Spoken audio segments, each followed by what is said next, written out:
Would you like being so famous that wherever you went, huge crowds of people showed up wanting to get close to you and touch you? Hi, I'm Mac Frazier, pastor of the Washington New Church here in Mitchellville, Maryland, and this is part 15 in the series, Let's Read the Gospel of Mark. If you missed the beginning of this series, there's a link to it here and in the description of this video below. Previously, we read about Jesus healing a man's withered hand in the middle of a synagogue on the Sabbath day. We talked about who the Herodians were and noted that now they had joined in with the Pharisees in plotting to destroy Jesus. So, let's talk now about the actual healing. When the Pharisees see Jesus in the synagogue with the man with the withered hand, they get excited. Jesus was famous for healing people, and he'd been getting into trouble for doing what they considered work on the Sabbath.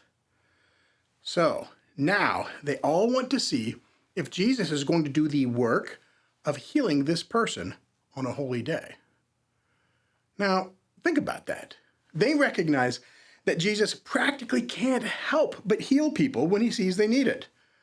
But they ignore that, A, that's a good thing, and B, that his healings are miracles that no ordinary person can do. Now, for them, this is just an opportunity to criticize. But he immediately sees what's going on and calls them out on it. Then he says to the man, "Come here."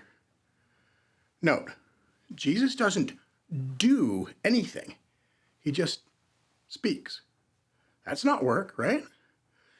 And then he tells the man to stretch out his hand, which the man does. Is that work?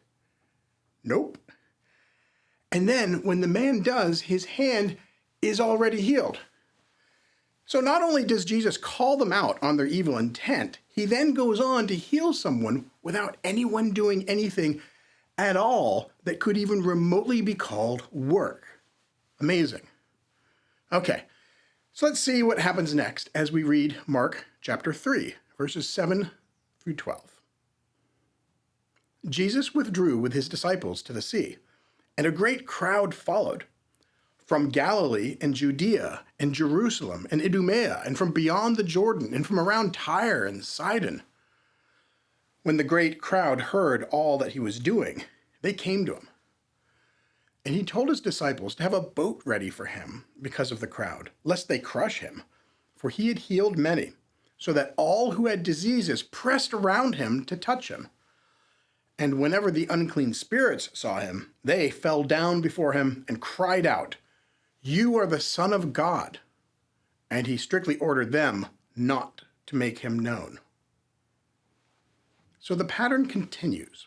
Jesus is drawing bigger and bigger crowds. First, he was famous in the city of Capernaum, then in all of Galilee. Now his fame is bringing in people not just from around Galilee, but also from the entire area that was formerly the kingdom of Israel, from Sidon and Tyre way up north, all the way down south to Jerusalem in Judea, and even from past there, as well as from across the Jordan River. And they are coming because of all that he was doing, which includes teaching, healing people, and casting out evil spirits. And yes, those evil spirits are still trying to get him in trouble. The first one he cast out, back in chapter 1, called him the Holy One of God. Now, they apparently are calling him Son of God. And based on what the voice of God from heaven had said back when Jesus was baptized, these demons aren't lying. They're speaking the truth, but with the aim of causing trouble. And so, Jesus silences them, even though they speak truth. Which says something interesting about truth, doesn't it? Well, that's enough for now. Let's close by saying the Lord's Prayer together. Ready? Our Father, who art in the heavens, hallowed be thy name. Thy kingdom come.